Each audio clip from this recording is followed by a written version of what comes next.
Bien, pues ya vamos a concluir Mujeres que Cuentan con esta conferencia que nos trae María José Calero del Valle, de Llavera. Hoy el día va de locales. Y ella nos va a hablar, bueno, María José es licenciada en Filología Inglesa, es técnico de turismo en el Ayuntamiento de Huelva y es compañera mía del máster de género, allí nos conocimos. Y bueno, lo estaba comentando antes con ella que me hizo muchas gracias y lo comparto con ustedes, ¿no? El momento, tú eres de Villalba, me dijo, tú eres de Villalba, ¿no? Y bueno, me llamo Águeda, pues no. Pero dice, no, es que te he visto en unos vídeos por ahí. Yo entonces fue un momento muy humilde, como digo, yo no espero que esto llegue a estos extremos, ¿no? Pero sí. Y bueno, María José me dijo, justo por el grupo que tenemos, lo que ella iba a hacer en sus prácticas, y yo digo, me parece una idea tan buena y tan necesaria, que en cuanto digo, sobre la marcha, digo, María José, mira, estoy preparando esto, ¿a ti te importa venir y contarnos, charlarnos un ratito? Y dice, sí, encantada, que es lo que nos ha sorprendido, yo te lo he comentado, lo que nos ha sorprendido de este tipo de conferencias, que las puertas a las que hemos llamado y las mujeres que estaban detrás de esas puertas no han tenido problemas y nos han recibido con los brazos abiertos, ¿no? Y además, pues supongo que María José viniendo a su pueblo le hará mucho más ilusión todavía. Y efectivamente María José nos va a hablar de la ruta turística como fórmula para incorporar a las mujeres la puesta en valor del patrimonio de un municipio. Así que cuando quieras. Pues muchas gracias. Gracias por invitarme a estar hoy aquí, en este lugar que también forma parte de mí, como ya he dicho. Y precisamente de eso os voy a hablar hoy, de lugares y de personas. Cuando Águeda me propone venir aquí, yo estaba realizando un trabajo de investigación acerca de unas figuras femeninas que estaban vinculadas a la ciudad de Huelva, centradas principalmente a final del siglo XIX y principios del siglo XX. Entonces, como estoy actualmente en el área de turismo, se me ocurrió incorporar esta figura femenina en una ruta turística.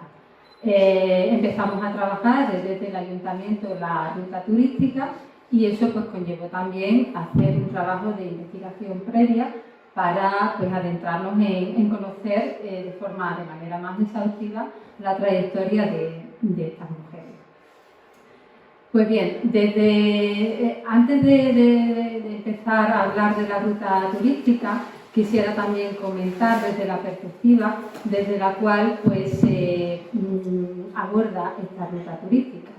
La perspectiva no es nada más y nada menos, y por eso estamos aquí, que la perspectiva feminista. Cuando Varela define el feminismo, ella dice que es un discurso político que se basa en la justicia.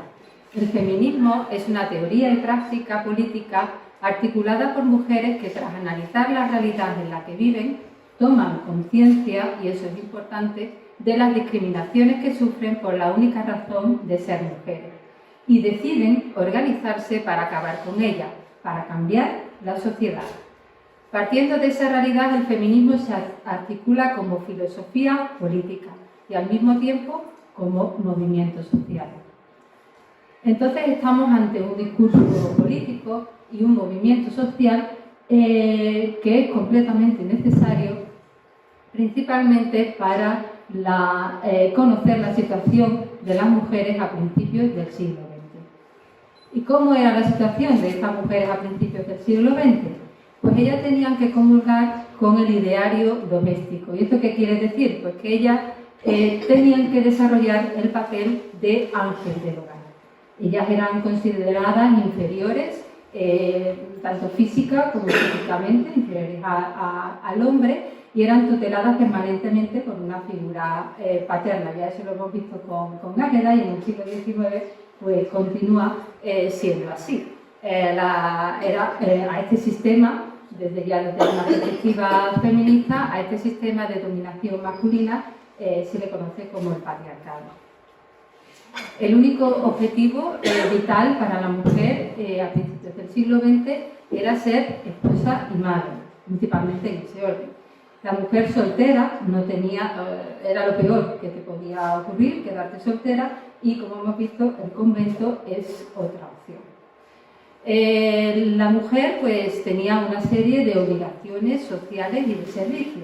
Las mujeres debían ser obedientes, abnegadas, humildes y cariñosas. Debían estar dispuestas y disponibles para toda la familia. Y su única virtud era tener probada la honradez. Este conjunto de roles y estereotipos son los que impone el patriarcado para las mujeres. Otra característica importante era el desamparo legal que tenía la mujer casada. Era considerada una menor sin independencia económica y no era dueña de sus ingresos.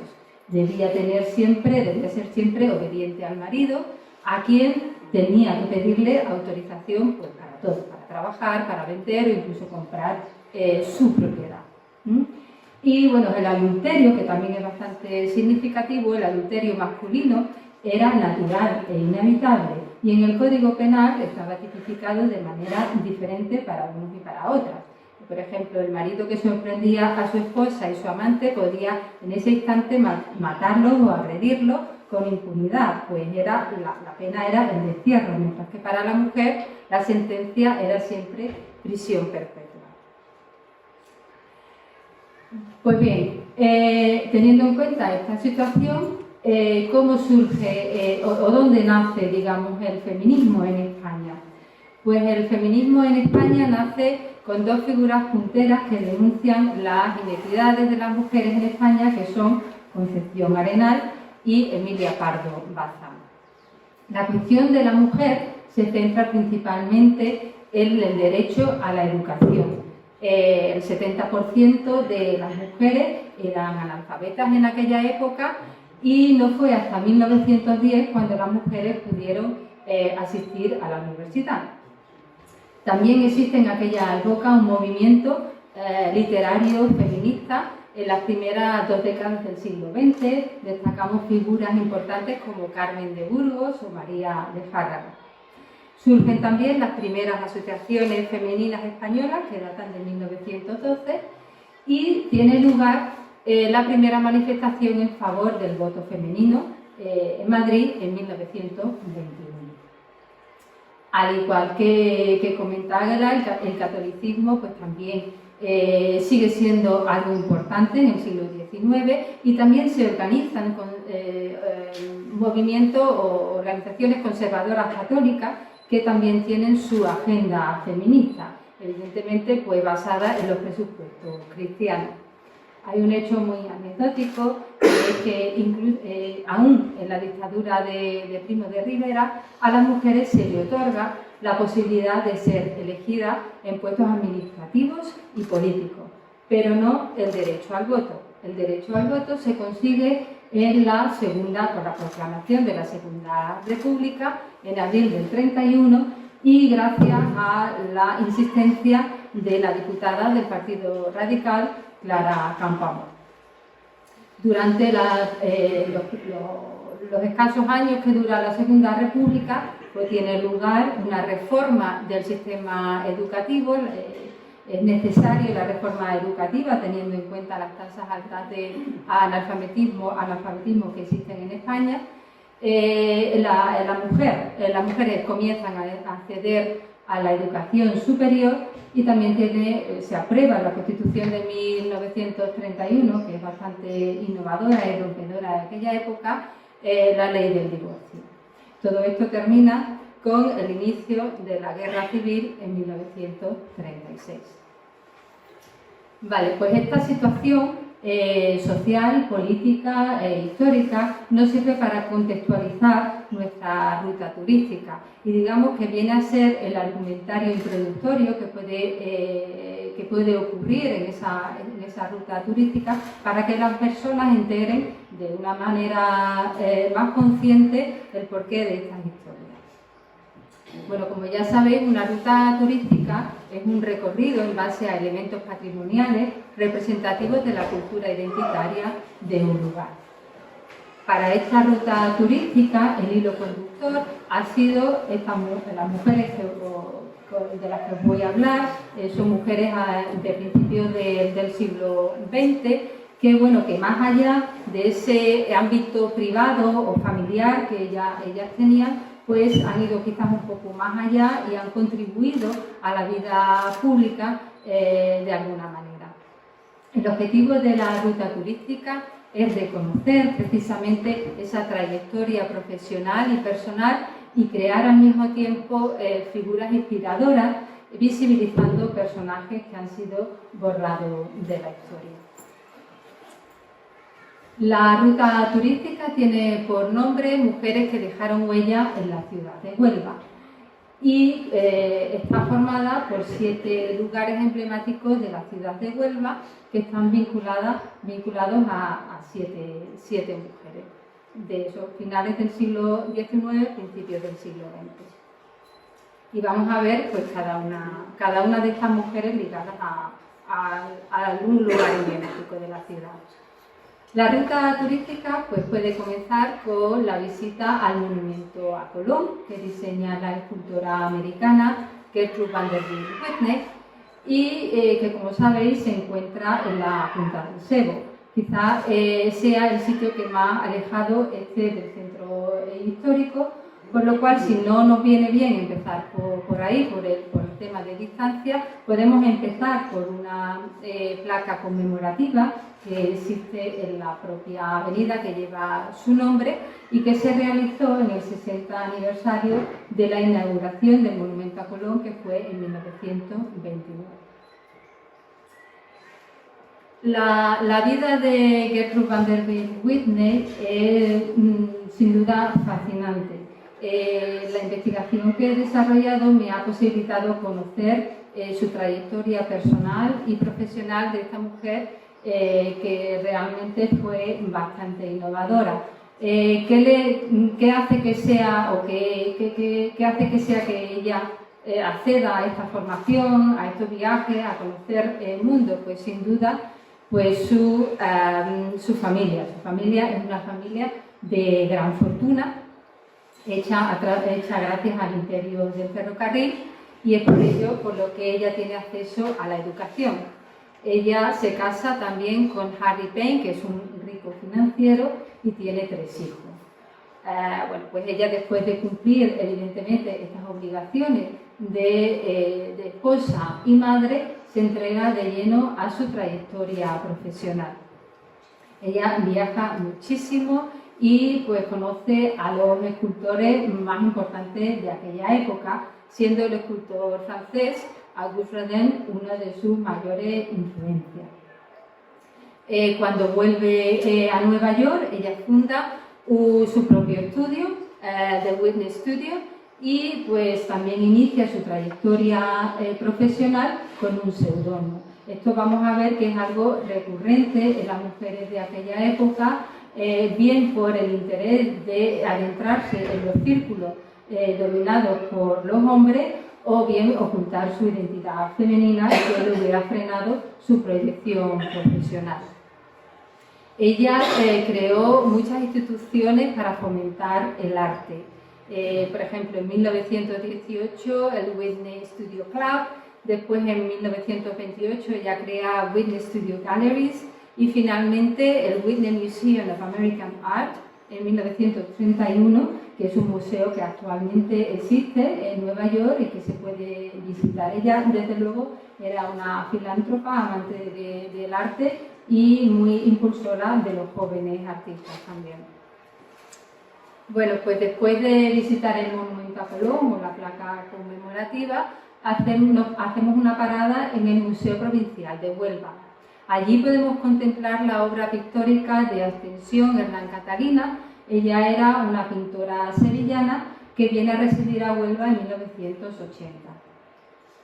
Lo que sí me hubiera gustado haber podido ver en el museo, la obra pictórica de Esperanza Ago, que sí que fue una pintora onubense más cercana quizás al contexto histórico del que voy a hablar, pero de la cual no tenemos absolutamente nada, no se ha guardado nada, y esto también es algo que pasa con las artistas españolas. La ausencia en la que nos podemos encontrar también es un rasgo muy significativo.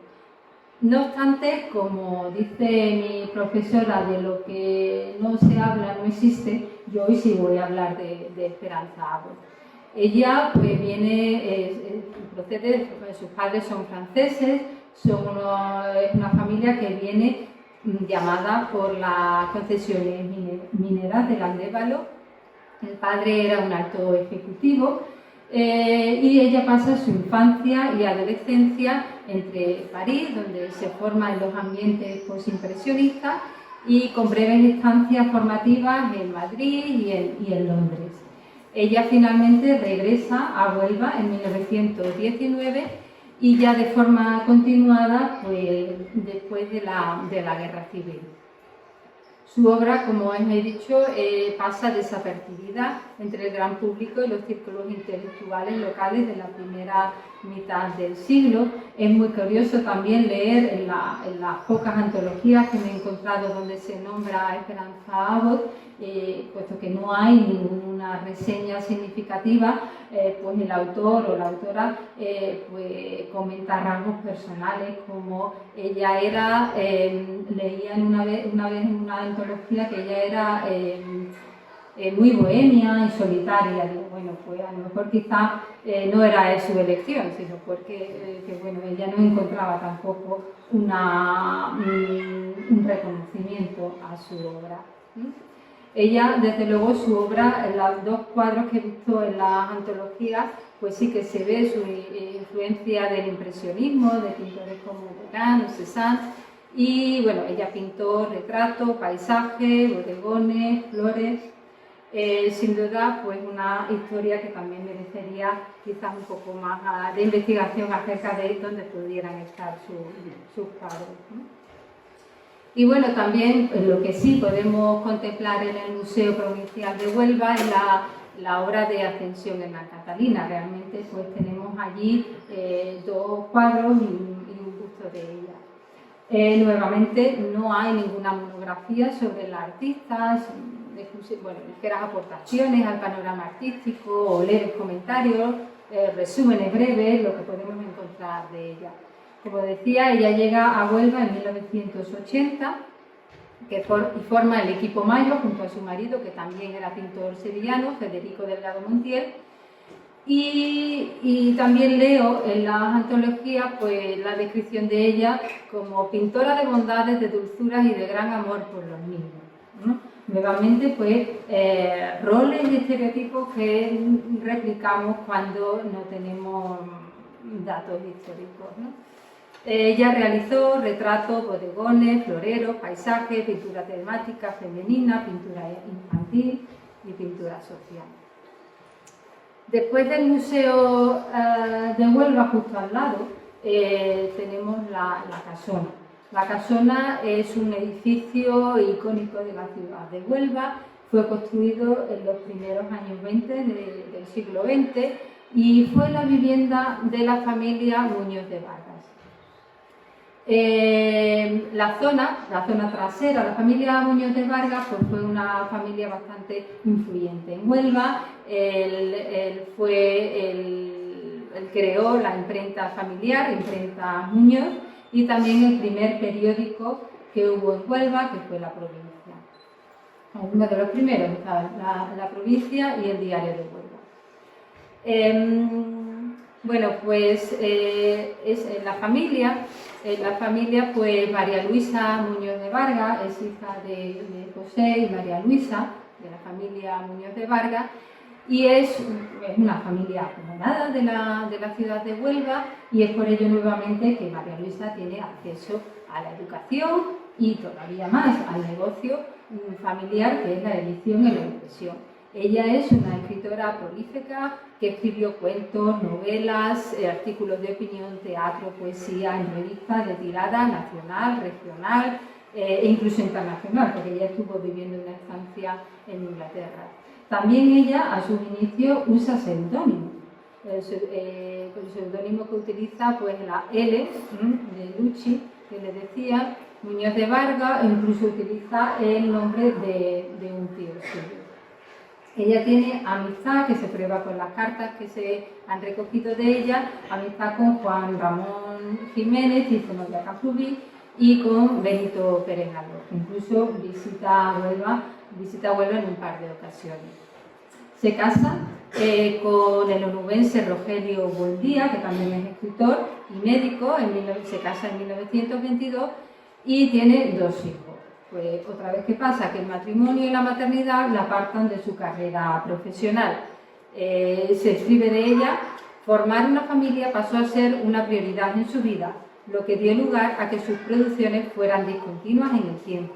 Quizás por esta razón los antologistas desdeñaron su quehacer literario. Este parón que sufre ella, pues lo dedica pues, a los roles que estaban establecidos en aquella época, esposa y madre. Ya en 1936 María Luisa se traslada a Madrid, donde comienza a escribir obras de teatro, bien por el tema pues, como recurso económico. Ya pues había pasado la guerra civil y había una gran decadencia económica y política, y ella tiene que acudir a la escritura también como forma de sustento. También el marido cae enfermo y bueno, ella retoma, hace mucha traducción también y retoma la literatura también como sustento económico. Después de conocer la casona y la historia de María Luisa Muñoz de Vargas, tenemos, a escasos metros, tenemos la parada al convento de la Compañía Hermanas de la Cruz. El convento se inaugura en 1925 por Sor Ángela de la Cruz y está formado por una escuela, un asilo para enfermos y un comedor de caridad. Contaba con 3 aulas donde se daban clases a unas 100 alumnas. 3 pozos, un aljibe, un obrador de costura, una capilla, instalaciones anexas para el hospital y el comedor. Aquí sin duda la figura relevante es Santa Ángela de la Cruz, que fue canonizada santa en 2003 y fue famosa por sus actos de sacrificio y entrega al prójimo y por la fundación de la Compañía Hermanas de la Cruz. Ella es de familia sevillana, una familia bastante humilde, y desde su infancia y juventud pues muestra un fuerte acercamiento a la fe cristiana. Su labor se extiende por toda Andalucía y funda importantes conventos que tendrán como tarea la atención de niños huérfanos, pobres y enfermos. Tenía también en el convento una escuela donde se preparaba a las alumnas en historia, lengua, matemáticas, geografía y otras materias, hasta adquirir los conocimientos suficientes para superar la prueba que le permitía obtener el certificado de estudio primario. Por las tardes las niñas se dedicaban a coser, leer, cantar o rezar. ¿Vale? Sí que es muy significativo el auge que tiene durante el siglo XIX las congregaciones religiosas femeninas y se convierten realmente en oportunidades nuevas de presencia social para la mujer. En ella, en las congregaciones, se unen varios ámbitos, porque no solamente se dedican a rezar, sino que la acción social empieza a tener gran relevancia en estas congregaciones. Son unas mujeres que ponen su trabajo y su economía en común y organizan su convivencia en torno a la vida religiosa. Nuevamente también aquí es muy significativo ver cuando las mujeres traspasan quizás el rol de esposas y madres, el trabajo al que acuden es el trabajo de los cuidados, de la asistencia a los colectivos más vulnerables, y eso es una acción social que está muy presente en las congregaciones religiosas femeninas. Después del convento, pues visitamos el Palacio Moraclaro.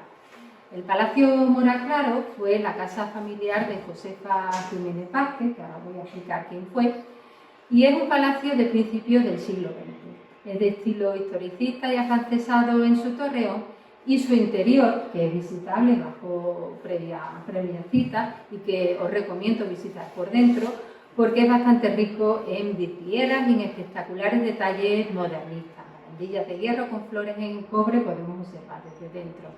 El exterior quizás a lo mejor pues sea un poco más sobrio y moderado, y la antigua casa pues se dividía en 2 zonas, la zona noble y la de servicio. Y aquí conocemos a Josefa Jiménez Vázquez. Ella se casa, una mujer que se casa con Antonio Moraclaro, que es una figura bastante importante en la construcción de la ciudad de Huelva. Él fue presidente de la Diputación, fue alcalde de Huelva y fundó la fábrica de electricidad que posibilitó la electricidad no solo a la ciudad de Huelva, sino a los pueblos de alrededor. También fue el editor del otro periódico que existía en Huelva, aparte de la provincia, que fue el Diario de Huelva.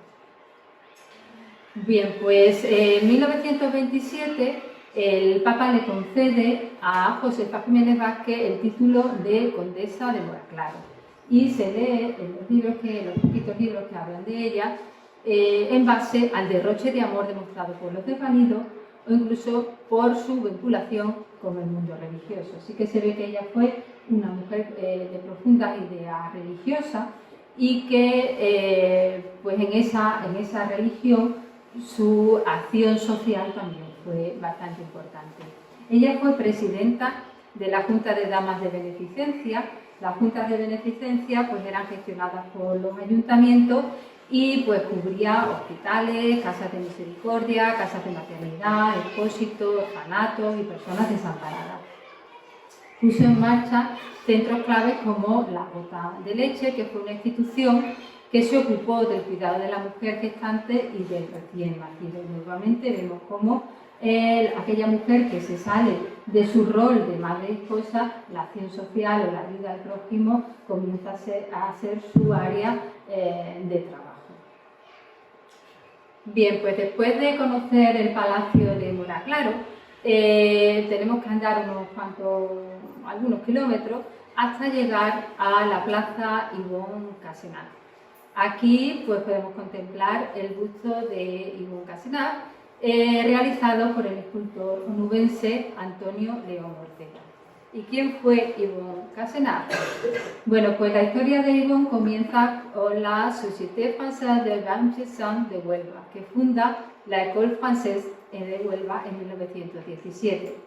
La enseñanza que se impartía estaba sujeta a los programas oficiales de las escuelas primarias francesas y desde el primer año ya funcionaba como escuela mixta. Pues Ivonne Casenat llega a Huelva en 1926 como maestra de francés. Como decíamos antes en nuestra introducción, la educación es un tema prioritario en la política progresista de aquella época, en el discurso político progresista de aquella época, teniendo en cuenta las grandes tasas de alfabetización que existe. Solo en 1900, solo 15 mujeres tenían una licenciatura en España. Gracias al empeño de Concepción Arenal, las españolas pudieron asistir a la universidad, como decía antes, en 1910. Durante la Segunda República pues, tiene lugar la creación de importantes instituciones educativas. Destacamos la Residencia de Estudiantes, la Junta de Ampliación de Estudios e Investigaciones Científicas, el Instituto Internacional de Madrid, la Residencia de Señoritas, el Laboratorio de Foster, estas dos últimas destinadas a la educación femenina.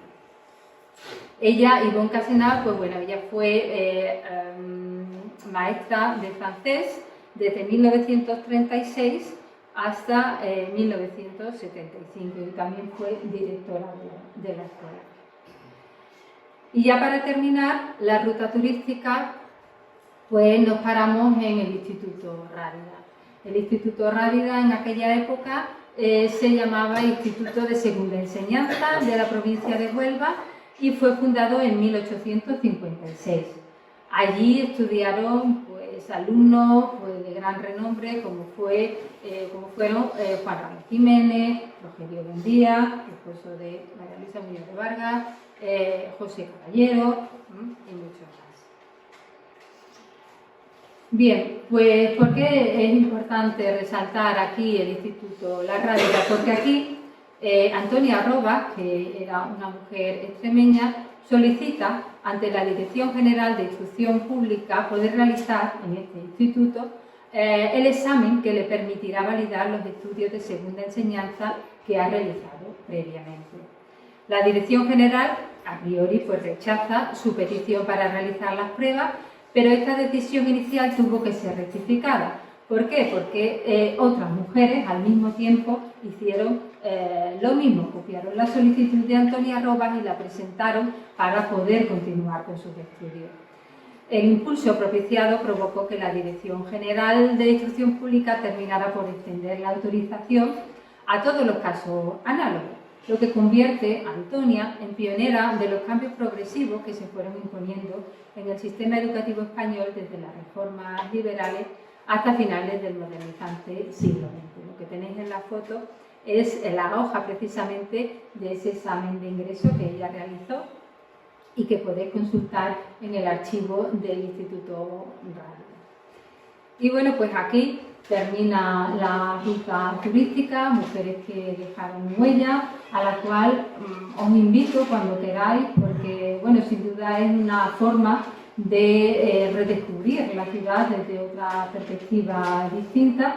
A mí realmente me ha servido para conectar con mi ciudad quizá algo más y bueno, desde aquí os invito a conocer estos lugares desde esta perspectiva. Muchas gracias.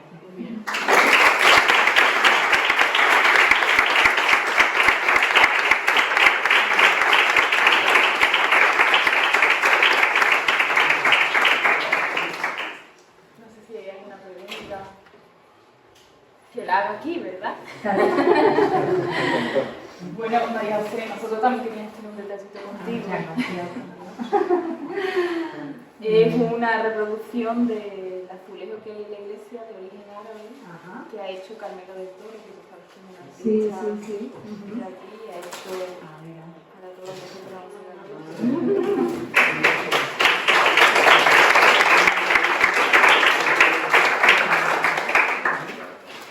Y damos por concluido este ciclo de conferencias, Mujeres que Cuentan. Espero que hayáis aprendido mucho, que cuando sabéis por ahí pues ya se añada otra óptica, ¿no? Desde la que mirar la realidad, porque hemos hablado de mujeres, pero estas mujeres, la historia de todas estas mujeres tienen resonancia en el presente. Si ellas no hubieran hecho lo que hicieron, pues todos nosotros, ellos y ellas, lo tendríamos mucho más complicado. Así que esperemos seguir en esa línea. Muchas gracias por acompañarnos.